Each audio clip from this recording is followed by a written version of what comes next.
Hello my van fam, good to see you, and welcome to West Virginia. In this video, I'll be doing 3 things that I've done before, just never at the same time. Motorcycling, camping, and hiking. Over a long weekend, I'll go meet up with some friends for a hike and camp out, taking my bike on some quality roads to get there. Along the way, I'll talk about how to pack and prepare for a trip like this, which is a little different from a typical ride. Will it be fun? Will my knees survive? Keep watching and find out.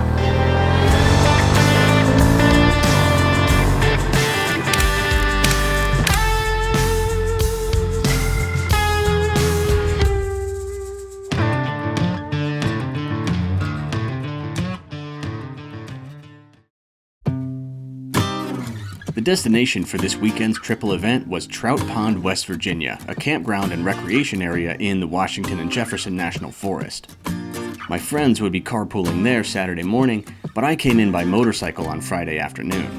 That gave me a little extra time to enjoy West Virginia's incredible mountain roads. In the mountain state, even the highways are scenic, but if it's twisties you're after, you needn't venture far from the beaten path. 33, Smoke Hole Road, 250 all offer phenomenal riding. The stretch I had in mind was Route 42, Mount Storm.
What's up, gang?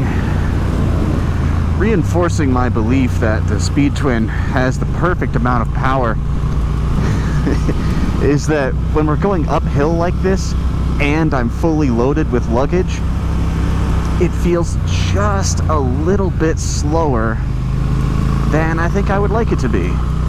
Obviously, cornering wise, I am leaving lots on the table. I'm not a huge risk taker in that department. But still, I really think that like 95, 100 ponies is the perfect amount of power for a bike of roughly this weight.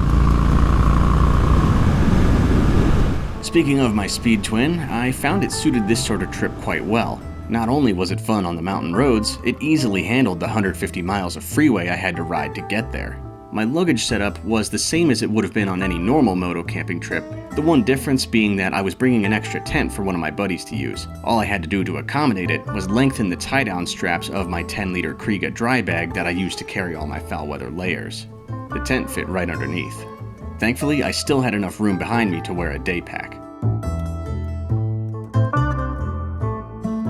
Trout Pond Campground lies deep in the foothills of West Virginia's Lost River Valley. As I made my way there, I stopped to pick up something to eat at the Lost River General Store and Cafe. This turned out to be a really cool little spot selling all sorts of funky stuff. I sniffed out the antique camera table and was tempted by this bargain-priced Graflex Norita, one of the finest 6x6 SLRs ever made, but it was missing a couple parts that are probably almost impossible to source, so it stayed behind. With the sun beginning to sink and a little dinner bungeed onto my kit, I set off to cover the last few miles to the campground. Most of them were unpaved. Fresh tar. I think gravel was the word you were looking for there.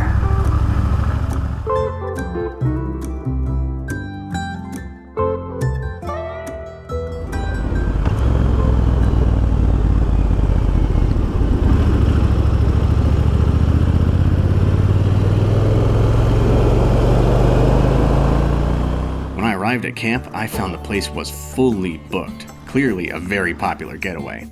And for good reason. It's a nice little spot back there in the woods with proper bathhouses and easy access whether you're coming in by motorcycle or RV.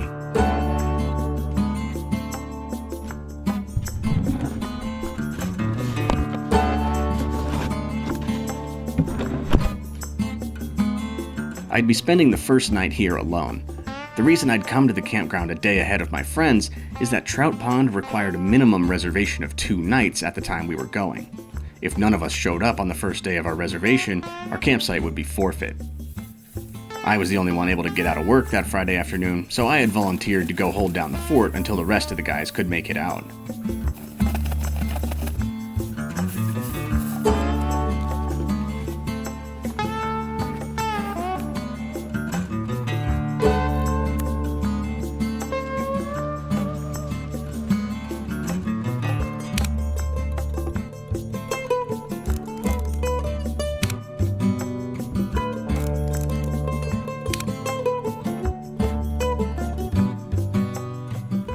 After setting up Casa de Blam, it was time for me to face down my old nemesis, the fire pit.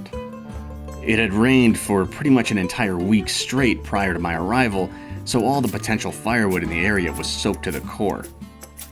I thought I had a decent shot with my little stick teepee and some dryer lint brought from home, but no dice. This stuff just wouldn't stay lit. I swear this only happens when you guys are watching. No fire tonight. While I still had a little daylight, I ate my pesto panini, which did not travel well, and this broccoli salad, which was actually quite good. That night it would get down to about 45 degrees. Perfect tent weather. I drifted off to the sounds of diesel RVs rolling up to camp and slept like a rock.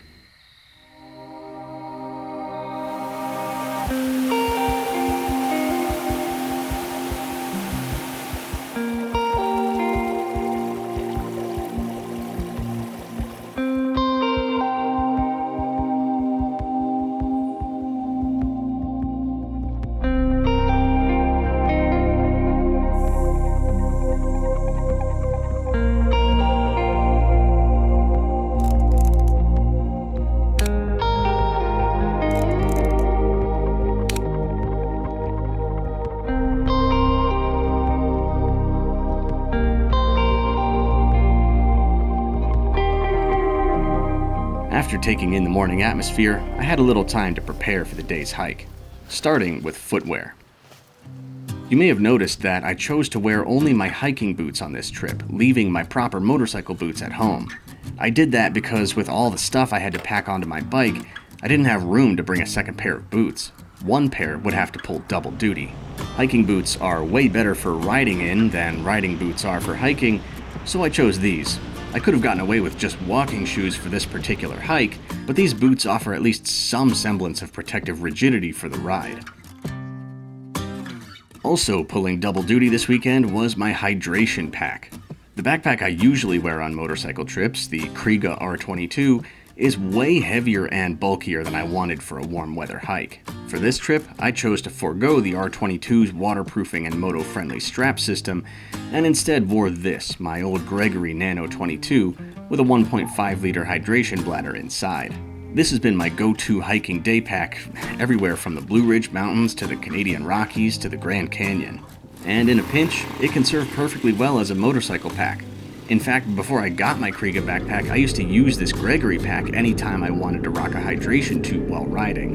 It may not be as rugged or as secure as the Kriega, but the storage capacity is the same, and again, it's less than half the weight. Luckily for me, it just clears the added bulk of the extra tent I packed this weekend.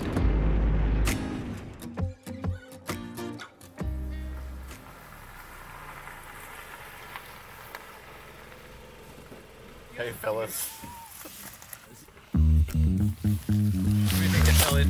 These three adults are my oldest friends. The four of us manage to do one hiking or camping or backpacking trip every year or so. We've slowly learned that our ideal trip is car camping plus a day hike of about 5 to 8 miles.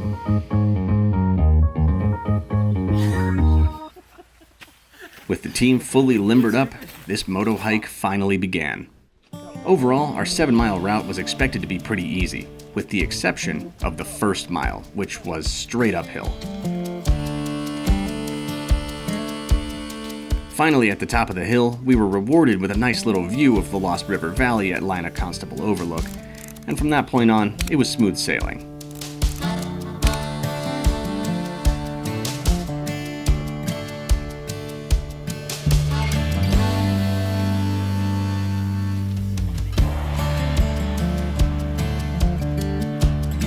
The trail we were on, Honeybee Knob Trail, led us to Lower Cove Run Road. As the name implies, this was more road than trail, with plenty of vehicle traffic. We even got passed by this Triumph Tiger 1200 that I barely got a shot of.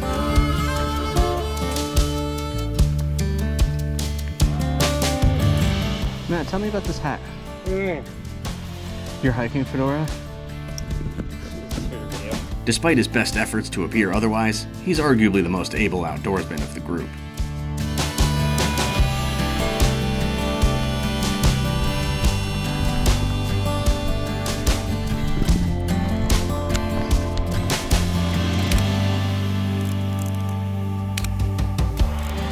On stills duty this weekend was the first film camera I ever bought, the Canonet G3 QL17, loaded with some Kodak Portra 800. When this baby rolled off the assembly line in 1976, it was not aimed at enthusiasts. This was the everyday dad cam. Canon gave it all the idiot-proofing technology they had at the time, but it still requires just enough manual control to make it fun to use.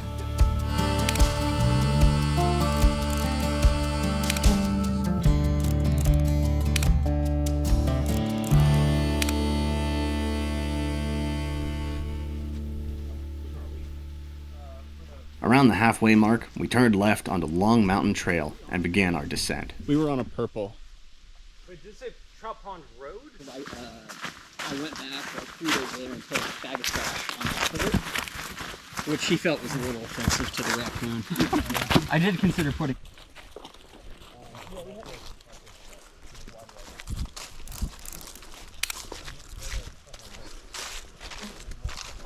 So what you see through here is not what you see through the lens. Right, because it's going through mirrors and It's right? you're just looking straight through this. Oh, is there... And it's then, open in the front. If you look, it's hard to Yeah. see in daylight, but if you look, there's a yellow blurry patch in the center.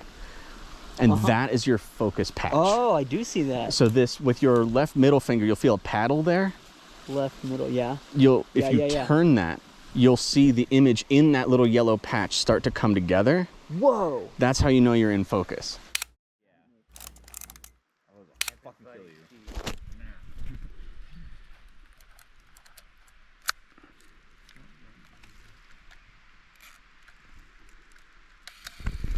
Alright.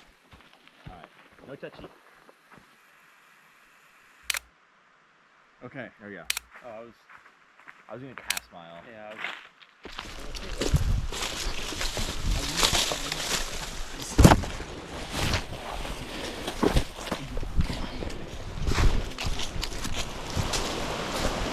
How are we looking? Pretty watery.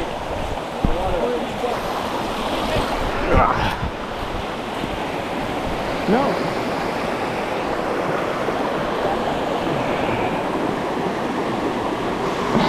Yeah.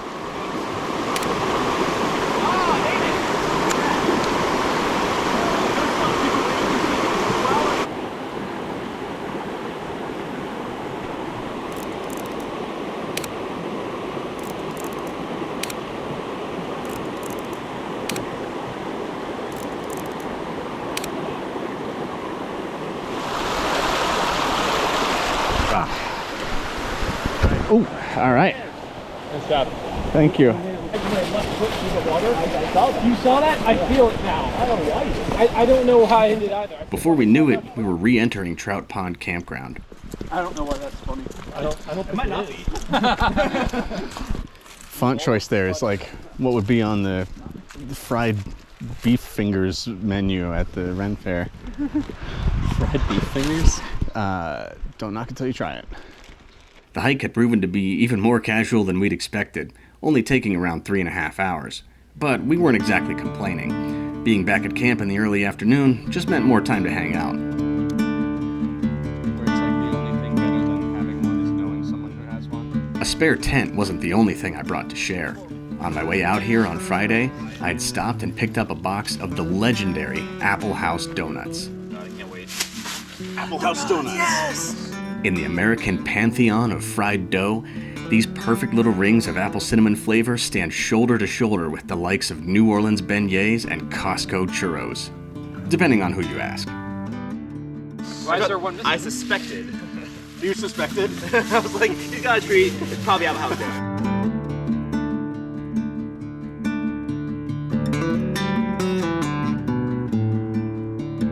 One downside of being the guy who motorcycles to the function is that a spare tent is just about the biggest thing I can bring to share. Unless we want to eat freeze-dried meals and do crosswords all evening, the cooler, cast iron skillet, firewood, and library of tabletop games have to come by car. Yes, I did say firewood. Knowing the local deadfall was still soggy, the guys brought in a pack of store-bought logs. The park frowns on bringing in outside wood, but asks that if you do, that you burn all of it before you leave, which we made sure to do.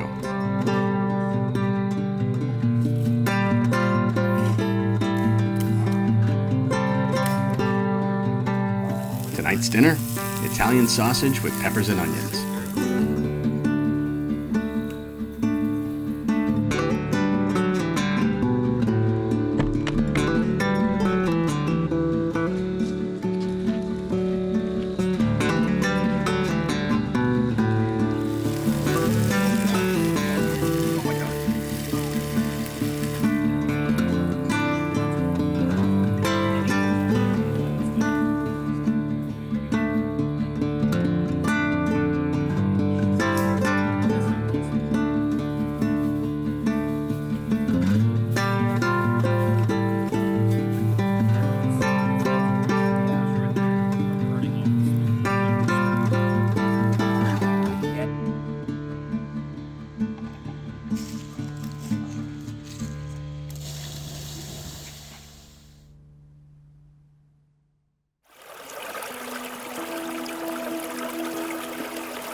In the morning, we got the fire started back up to cook some breakfast. It was chillier last night, and my motorcycle jeans had sat out in the cold, so... Didn't Kramer used to put his pants in the oven? Breakfast this morning was a sweet potato scramble.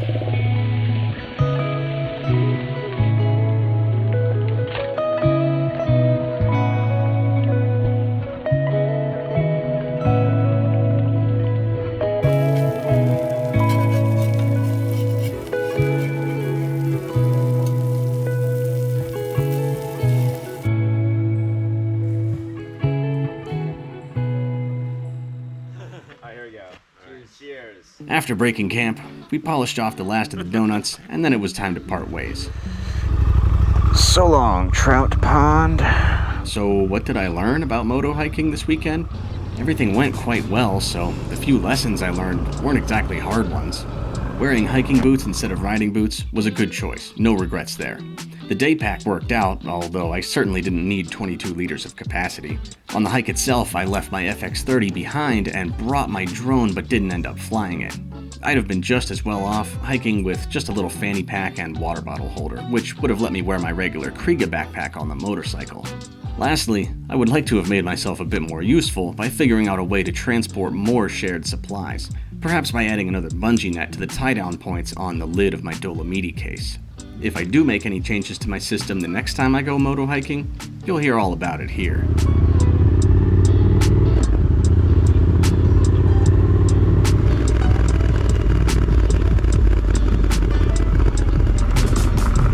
If any of you have ever gone motorcycling, camping, and hiking on the same trip, leave your tips and experiences in the comments below. That's all I've got for you this time. As always, thanks for watching, ride safe, and I'll see you back here for the next adventure.